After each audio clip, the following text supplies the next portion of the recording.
So my name is Christie Daniels. I am from Fayetteville, Arkansas, and I live in the center of the U.S. So if you are familiar with the U.S., we're kind of like the center point, a little slightly south.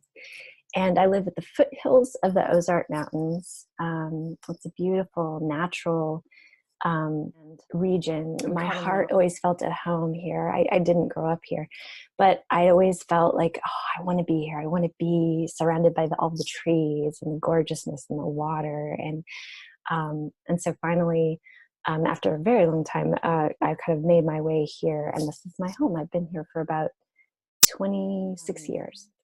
I'm a coach. I'm a personal power coach. So I work with women. The most pivotal time in my life was when,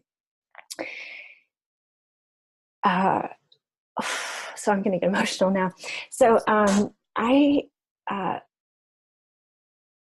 most of my life, I felt like I was worthless, zero self-worth. And I can't believe that I'm like that emotional now, because I haven't really talked about this in a long time, the way that I'm talking about it with you. But it was really hard, and I made decisions. I didn't know myself. I was living according to what I thought people around me wanted me to do, and that led me to make decisions that weren't in alignment with what was best for me. I found myself at this place where I had 2 kids, a marriage that 2 kids I wasn't equipped to parent, a marriage that was not healthy. It was very toxic, and we separated.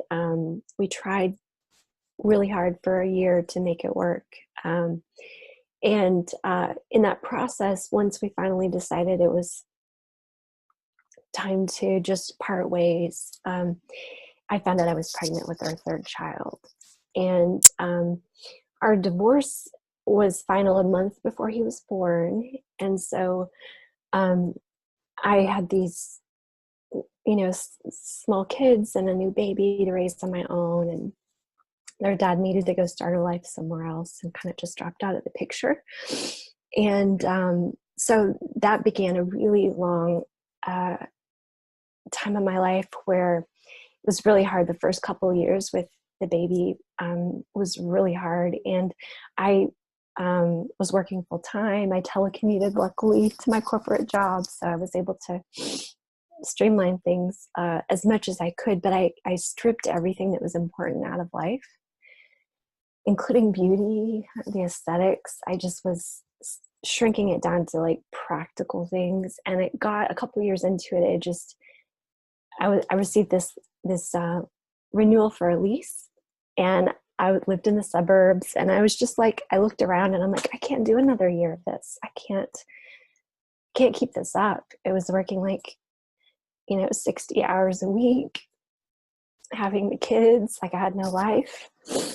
And I was talking with a friend about this, and she's like, well, you don't have to live here. And I had heard about this teacher from Michigan who would migrate to the Ozarks for the summer, and he would bring his family, and they would live on the lake in this camper, and they would be off the grid. They would read books, and they would just hang out, and they would completely just have this adventure. And then they'd go back at the end of, when school started. And I thought, I'd love to do that with my kids. I would love to be able to have an experience like that.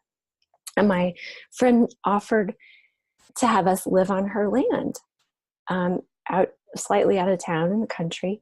And so I felt like, oh no, I can't do this. But there was a part of me that was like, this is going to keep me alive. This is going to keep me sane. This is going to be something that is for me. And it was like the first time I made a choice to do something. This is on video, right? This is the first time I made a choice to do something that was good for me. And I just trusted it was going to be good for my kids. And so I sold like everything we own. We moved out of our little suburban brick home and into a tent. And I had no idea like what we would do after the summer, but I just needed to do something different. I needed beauty in my life. I needed to have an adventure. I needed to have something that fueled me, that served me. And my daughter was 11. My middle son was 7, 6 or 7, 6, 7. And then my youngest was 2. He turned 3 when we were told the city that I was going to build on this land so that they would like be able to let me do an address and electricity and a line. And I telecommuted from our tent. I like had this really, really, really, really long phone line. So I did my corporate job from the tent, and my kids at the time were doing homeschool and kind of an unschooling approach. So it was beautiful because we would go to sleep when the sun went down, and we would wake up when the sun comes up. And I felt like I had been so far away from who I was that it brought me back to myself, like reconnecting with nature, like brought me back to me, and it brought me back to my kids. And it helped show me how disconnected I was living and how simple and beautiful life is, and how powerful it can be when you make a choice to do something to put yourself first that serves your heart of hearts, and understanding that it's going to be okay for the kids. It's going to be good. It was a pivotal time in my life, and it launched me on, like this huge adventure of trying to figure out, if I could bring myself back to connection with self and get my personal power back. I swore if I would figure that out, I would make sure other women didn't have to do it the hard way, that if they wanted, they could have instant access to it, or at least easier access. And that's what led me into coaching women to really come back into their own personal power and how to navigate their own inner limits and their own inner barriers so that they can really follow their heart of heart. I do. Yeah.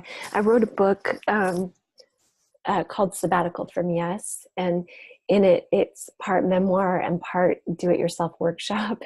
And it helps women start reconnecting in with their, with what their body's telling them yes and no, not what everybody else is telling them is yes and no, and reconnect in with what they like, what are their preferences. And so a lot of the work that I do helps them turn that lens back on themselves so that they can tune back into themselves and come more into alignment with what really works for them. And the irony is that, things do fall into place when you really nourishing yourself, being able to do that for yourself builds self-trust, which is really what confidence is. It's trusting yourself.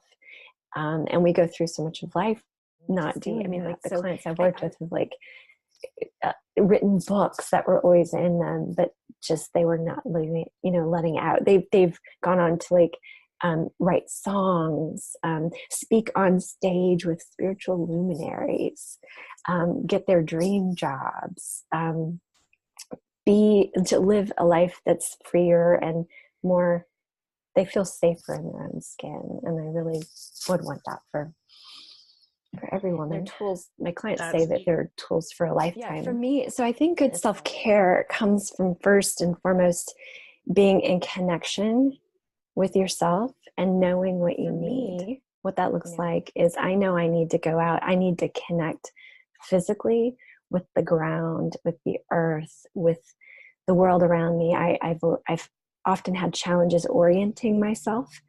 And so every morning, it's like almost the first thing I do. I walk outside. I do it in the snow, in the ice, in the rain. And I walk outside and I ground with the earth. I connect with the sky. I look at where the moon is. I look at where the sun is. I'm honoring the different directions and what they bring to my life. I'm welcoming in my ancestors. I'm welcoming in support. I honor the indigenous people who inhabited this land before us. And I just orient myself. And that does something for me that is very grounding and centering. That for me is like my number one self-care for every